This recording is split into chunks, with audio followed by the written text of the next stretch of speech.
Tension نہیں لینے کا مطلب یہ نہیں ہے کہ آپ کو کبھی ٹینشن ہوگی نہیں. ہے تو دنیا میں کوئی ایسا شخص ہے ہی نہیں جس کے سارے کام صحیح ہو رہے ہوں.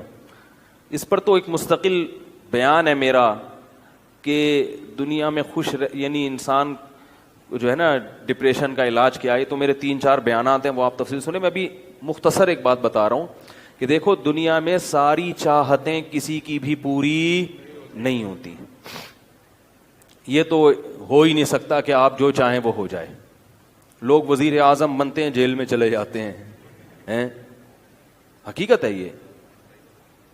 کہاں کہاں انسان پہنچتا ہے, پھانسی کے پھندوں پہ لٹک جاتے ہیں, اور معلوم نہیں کیا کیا ہوتا ہے. تو ساری چاہتیں نہیں پوری ہونے والی ہیں آپ کی. تو اب حل کیا ہے اس کا کہ بھئی ہر خواہش پوری کرو, یہ تو ہو نہیں سکتا. تو بھئی سمجھوتا کر لو. کیا خیال ہے؟ جب بھی کوئی مصیبت آئے پہلے تو کوشش کرو مصیبت نہ آئے. اپنی حماقتوں ایسی کام نہ کرو جس سے ٹینشن والا معاملہ پیدا ہو. میں نے بتایا تھا نا جمعے کے بیان میں, لڑکیوں سے دوستی لگانا, یہ چیزیں آپ کی ٹینشن میں اضافہ کریں گی, کمی نہیں کریں گی. حقیقت ہے یہ. تو یہ چرس پی رہا ہے, چرسیوں میں اٹھ رہا بیٹھ رہا ہے, چرس پینے سے ٹینشن بڑھتی ہے, کم نہیں ہوتی. جب نہیں ملے گی تو پاگل ہوگا نا. تو وہ کام, ایسے کام کرنا جس سے آپ غریب آدمی ہو لیکن رہنا اپنے مالداروں کے علاقے میں شروع کر دیا, اس سے ٹینشن بڑھے گی, احساس کمتری کا شکار ہو جاؤ گے. یار اس کے پاس بھی گاڑی, یار اس کے پاس کرولا, میرے پاس رکشا, خام خواہ کی. تو آپ کو چاہیے تھا کہ جب آپ رکشا ہے تو ایسے علاقے میں جاؤ جہاں سب کے پاس کیا ہے, رکشا ہے. دکان پکوڑوں کی ہے اور سوچیں کروڑوں کی. یہ خام خواہ میں لوگ ٹینشن میں آئے ہوئے ہیں.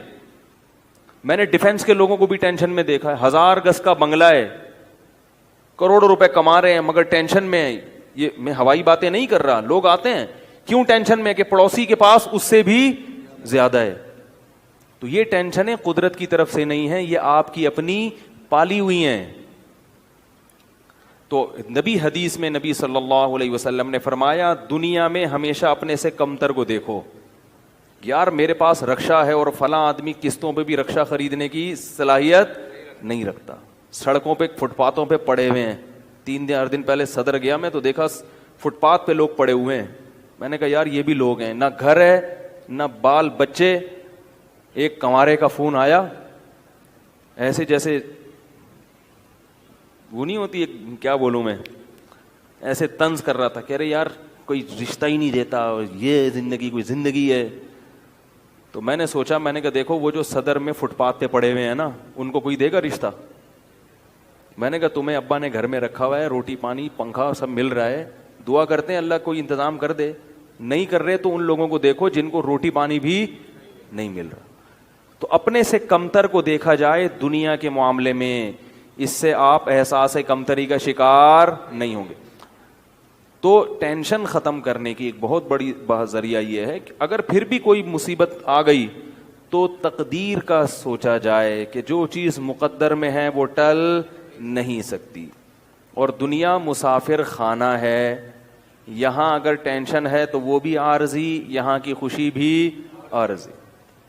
ایک آدمی کے بچے بچھڑ گئے, طلاق ہوئی میاں بیوی میں, بیوی بچوں کو لے گئے فرار.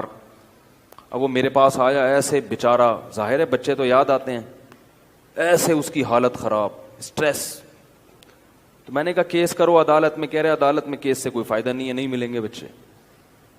بہت میں نے حل بتایا, یہ کر لو, تمام حل ناکام. میں نے کہا پھر یوں کرو. کیا کرو؟ مٹی ڈال. میں نے کہا ڈاکٹر عافیہ صدیقہ کا سوچو, وہ عورت ہے, جیل میں ہے, اپنے بچوں سے دور ہے, مزید اولاد بھی نہیں ہو سکتے اس کے. تو میں نے کہا تمہارا اگر تمہیں جیل میں ڈال دیا جائے نا ابھی, تو تم کہو گے چلو بچے نہ ملیں لیکن جیل سے تو باہر آؤں, یہی سوچو گے نا. اس کا سوچو کہ وہ ایک عورت ذات ہے, کئی سالوں سے جیل کے اندر پڑی ہوئی ہے, اور عورت کے لیے بچوں سے جدائی وہ بہت زیادہ مشکل ہے. مرد تو برداشت کر لیتا ہے. تو میں نے کہا اب جو چیز بس میں نہیں ہے اس پہ غم کرنا فضول, مٹی ڈالو ایسے, اور شادی کرو اور مزید نئے بچے پیدا کرو. جب ادھر دوسری اولاد آئے گی تو ادھر سے ذہن آپ کا ہٹ جائے گا. کہتے ہیں لوگ تانے دیں گے, بچوں کو بھول گیا. میں نے کہا لوگوں کے پاس فالتو ٹائم بہت ہے, ٹھیک ہے نا, وہ تانے دیتے رہیں گے, لوگوں کے تانوں کی پرواہ مت. جب ایک چیز آپ کے بس میں نہیں ہے تو اس پہ سوچنا کیسا. یہ بھی ایک بہت بڑا نسخہ ہے سکون کا کہ جو چیز آپ کے اختیار میں نہیں ہے اس کے بارے میں سوچنا بند کر دو. دیکھو نوح علیہ الصلاۃ والسلام اپنے بیٹے کی ساری زندگی تربیت کرتے رہے مگر وہ کافر نکلا. آخری وقت میں نوح علیہ السلام کو اپنے بیٹے پر کتنا پیار آیا کہ میری کشتی میں سوار ہو جا. بیٹا کہتا ہے سآوی الی جبل یعصمنی من الماء, میں پہاڑ پہ چڑھ جاؤں گا جو مجھے پانی سے بچا لے گا. پیغمبر کو اپنی اولاد سے بہت محبت ہوتی ہے, بہت زیادہ, جیسے یعقوب علیہ السلام کو تھی نا اپنے بیٹے سے.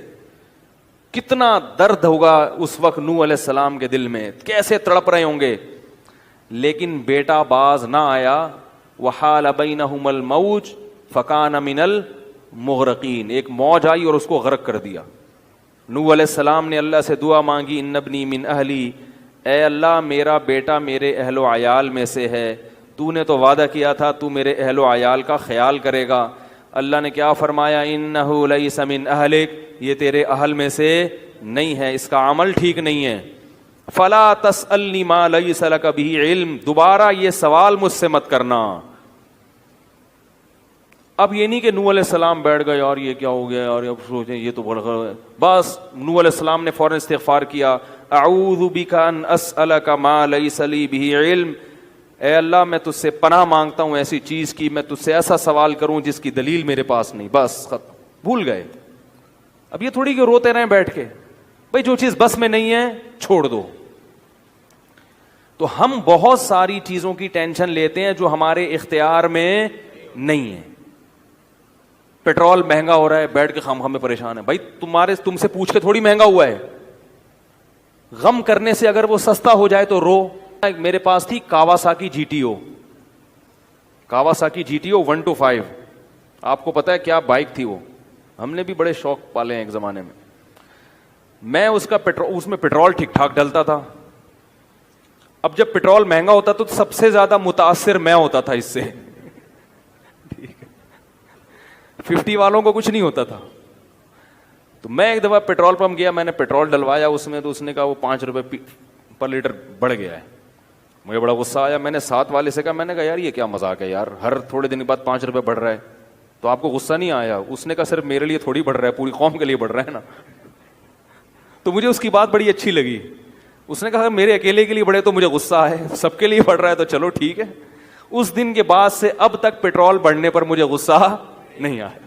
میں یہی کہتا ہوں یار مجھے ٹینشن لینے سے کیا ملے گا, 100 روپے لیٹر بڑھ جائے, زیادہ سے زیادہ یہ ہوگا, بہت زیادہ بڑھے گا تو گاڑی بیچ دو. بھائی نہیں ہمارے کنٹرول سے باہر ہو گئی ہے, گاڑی بیچ دو, دوبارہ آ جاؤ, ٹیکسی پہ آ جاؤ, پھر بھی ہے تو پھر رکشے پہ آ جاؤ, پھر چنچی پہ آ جاؤ, پھر پیدل ہو جاؤ. جو چیز اختیار میں نہیں ہے اس کی ٹینشن لینا حماقت ہے. بات آ رہی ہے سمجھ میں؟ اسی طرح یاد رکھو اولاد کی تربیت کا معاملہ ہے. ہمارے ہاں جو لوگ نئے نئے دیندار بنتے ہیں یا پرانے بھی, وہ چاہتے ہیں میرا گھر 100% خلفائے راشدین جیسا بن جائے, جبکہ بیگم پہ کنٹرول نہیں ہوتا, وہ الگ سمت میں جا رہی ہوتی ہے. اب آپ نے ڈنڈا چلانا شروع کر دیا, بچے باغی ہونا شروع. وہ بجائے دین پہ آنے کے ابا کو مکھنچو سمجھنا شروع کر دیتے ہیں اور بغاوت پھیلتی ہے. تو بھائی آپ اعتدال سے تربیت کی کوشش کرو, ہو گئی ٹھیک ہے, نہیں ہوئی ہم سے نہیں سوال ہوگا, ہم جو کر سکتے تھے ہم نے کر لیا. تو ہم نے نا بہت ساری چیزیں, یہ ہو رہا ہے معاشرے میں غلط, یہ ہو رہا ہے, وہ والے وہ جماعت کیوں آ گئی, وہ جماعت کیوں آ گئی, وہ فلاں فرقہ کیوں بڑھ رہا ہے, یہ والے کی کم ہو رہے ہیں, وہ زور سے آمین کیوں کہہ رہے ہیں, وہ آہستہ آمین کیوں کہہ رہے ہیں, ٹھیک ہے نا, وہ رفع الیدین کیوں کر رہا ہے, وہ رفع الیدین کیوں نہیں کر رہا. میرا ایک اصول ہے, میں جب کسی ٹاپک پر بیان کرتا ہوں تو مجھے جب بھی کوئی ایسے اختلافی مسائل پر بیان ہوتا ہے نا, تو اکثر لوگوں کے پھر واٹس ایپ پہ میسج آنا شروع ہوتے ہیں, آپ نے جو یہ بیان کیا اس میں یہ والی بات, حالانکہ اس بات کا جواب اس میں موجود ہوتا ہے. تو میں پھر مزید جواب نہیں دیتا, میں کہتا ہوں پورا بیان سنیں. وہ پھر جواب بھیجتے ہیں کہ ہم نے پورا بیان سنا ہے. میں کہتا ہوں دوبارہ سنیں. کہتے ہیں سنا تو ہے, مجھے جواب نہیں ملا, جبکہ مجھے پتا ہوتا ہے جواب اس میں ہے. میں کہتا ہوں پھر تیسری بار دوبارہ سنیں, کیونکہ اس سے زیادہ کہ ہم مکلف نہیں. اب یہی تھوڑی کہ ایک ہی چیز کو لے کے پھر وہی سوال وہی جواب وہی سوال وہی جواب. پبلک کے پاس تو ٹائم ہے, وہ تو کرتے رہیں گے اور آپ کی صلاحیتیں بیکار ضائع ہوتی رہیں گی. بھائی ہم نے ایک ٹاپک پر بات کی, پورا کور کیا اس کو, مجھے اچھی طرح معلوم ہے آپ کے ان تمام سوالات کا جواب اس میں موجود ہے. اب بار بار سوال کرو گے تو ہم نئے سرے سے جواب دے کے ٹائم ضائع. یہ ٹینشن ہے خامخواہ کی کیوں پالیں؟ ٹینشن پتہ ہے کیا ہوتی ہے؟ ٹینشن یہ ہوتی ہے کہ یار اتنی تفصیل سے میں نے بیان کیا پھر بھی لوگوں کی سمجھ میں نہیں آ رہا, ہائے یہ کیا یار یہ کیا ہے. اس سے آپ خامخواہ میں آپ کے سر کے بال غائب ہوتے رہیں گے. تو ہم یہی کہیں گے, اے اللہ ہم سے جو ہو سکا تھا ہم نے کر دیا. اب سمجھ میں آنا سمجھانا کس کے بس میں ہے؟ اللہ کے بس. نبی کی بات سب کی سمجھ میں نہیں آئی, اور اللہ تعالیٰ نے نبی کو کتنی تسلی دی ہیں قرآن میں. نبی کو بار بار کہا کہ آپ جو سمجھا رہے ہیں پھر بھی یہ نہیں سمجھ رہے تو ٹینشن نہ لیں. کیوں؟ نبی کو اگر زیادہ ٹینشن ہوگی تو کام کون کرے گا؟ قرآن میں سینکڑوں آیتیں ہیں جو صرف تسلی پر مبنی ہیں, جن میں نبی کو کیا دی جا رہی ہے؟ تسلی. لعلک باخع نفسک علی آثارہم, کہیں ایسا نہ ہو کہ ان کی ہدایت کے پیچھے آپ کی جان ہی ہلاک ہو جائے, یعنی غم سے. کیونکہ نبی صلی اللہ علیہ وسلم حیران ہوتے تھے کہ ان کو میں نے معجزے بھی دکھا دیے, اور میں نے بتایا کہ یہ بت ہیں جن جو نہ سن سکتے ہیں نہ دیکھ سکتے ہیں نہ بول سکتے ہیں, ہر طرح سے سمجھا دیا. ٹھیک ہے, اور میری 40 سالہ زندگی بھی انہوں نے دیکھی کہ زندگی میں کبھی میں نے جھوٹ نہیں بولا, امین اور صادق مشہور ہوں. اور یہ پیغمبروں کا انتظار بھی کر رہے تھے کہ ایک نبی آنے والا ہے. سب چیزیں ہو گئیں پھر بھی نہیں مان رہے, تو ٹینشن تو ہوتی ہے نا. تو قرآن نبی کو کیا کہہ رہا ہے کہ مزید ٹینشن لیں؟ نہ نہ نہ, قرآن ٹینشن کیا کر رہا ہے؟ کام. نہ ٹینشن نہ لیں, ٹینشن نہ لیں. ما انت علیہم بمسیطر, آپ ان پر نگہبان نہیں ہیں, داروغہ نہیں ہیں, گن پوائنٹ پہ نہیں لائیں گے آپ کسی کو, آپ سے سوال نہیں ہوگا. آپ بلغ ما ارسل الیک من رب انزل الیک من ربک, آپ کا کام ہے پہنچانا. یہاں تک کہ اپنے سگے چچا ایمان نہیں لے کر آ رہے, جنہوں نے آپ کو پالا بچپن سے. چلو وہ تو دشمن تھے, وہ ایمان نہ لائیں تو انسان صبر کرتا ہے, یہ تو دشمن ہے. اپنے سگے چچا جنہوں نے بچپن میں پالا, کفالت کی آپ کی, 3 سال رسول اللہ صلی اللہ علیہ وسلم کا بائیکاٹ کیا ہے قریش نے, کھانا پینا بند کر دیا, شعب ابی طالب کی گھاٹی میں بند کر دیا بنی ہاشم کو, کہ ان کا 3 سال تک کوئی لنک نہیں ہوگا ان سے, تاکہ یہ رجوع کریں اپنے دین سے. ابو طالب بھی آپ صلی اللہ علیہ وسلم کے ساتھ اس گھاٹی میں بند ہوئے, ایمان نہیں لائے مگر اپنے بھتیجے کا ساتھ دیا. اتنے اچھے چچا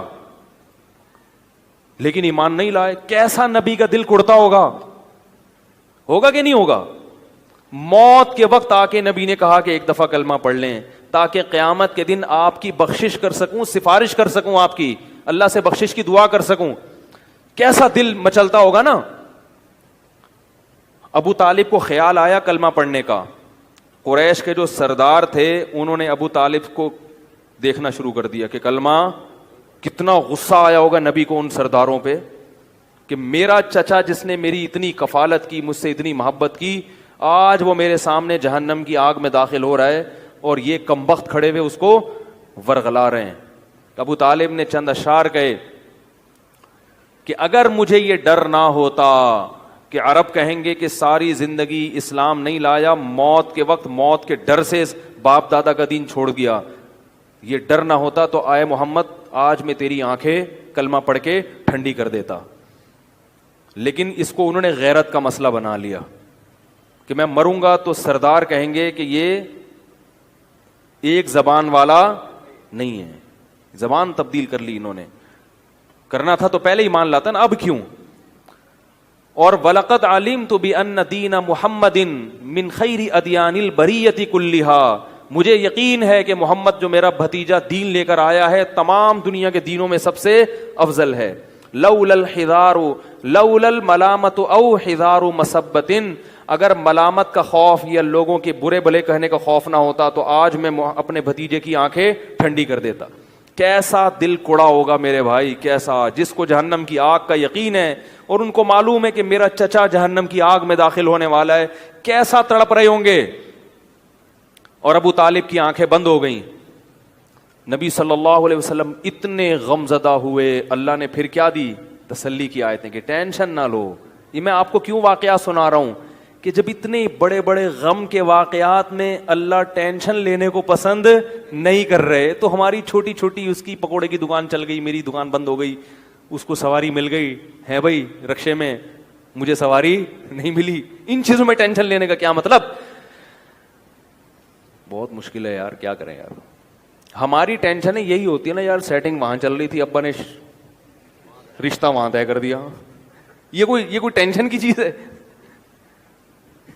ٹینشن تو وہ ہے جو نبی کو ہوئی تھی, یہی ٹینشن ہے آج کل. تو نبی کو کس قدر غم ہوا ہوگا, غیرت بھی ہے نبی میں, حیا بھی ہے, محبت بھی ہے, لیکن اللہ کیا کہہ رہے ہیں؟ ٹینشن نہ لیں. کیوں؟ وہی اصول جو میں نے آپ کو بیان کیا کہ جو چیز اختیار میں نہیں ہے اس پر ٹینشن نہیں لینی چاہیے. انک لا تہدی, یہ آیتیں نازل ہوئیں, من احببت ولکن اللہ یہدی من یشاء. اے محمد, جس سے آپ محبت کرتے ہیں اس کو ہدایت دینے کے مالک نہیں ہے. محبت الگ چیز ہے, ہدایت ہمارے ہاتھ میں ہے, آپ کے ہاتھ میں نہیں ہے. اب اگر نبی اسی غم کو لے کے بیٹھے رہتے تو کہاں سے دعوت اور تبلیغ کا کام ہوتا؟ آپ صلی اللہ علیہ وسلم سے حضرت عائشہ نے پوچھا کہ ابو طالب جو اتنی خدمت کرتا تھا آپ کی, کرتے تھے, اور اتنا کچھ انہوں نے کیا, تو کیا یہ نیکیاں قیامت کے دن کام آئیں گی؟ آپ نے فرمایا ہاں. کتنا کام آئیں گی کہ جہنم کے نچلے طبقے سے اللہ اٹھا کے اوپر والے طبقے میں لے آئے گا, اور پاؤں میں صرف آگ ہوگی مگر اس سے دماغ ایسے کھولے گا جیسے ہانڈی. ابو طالب پورے جہنم کی آگ میں نہیں ہوں گے, صرف ان کے پاؤں جہنم کی آگ میں ہیں.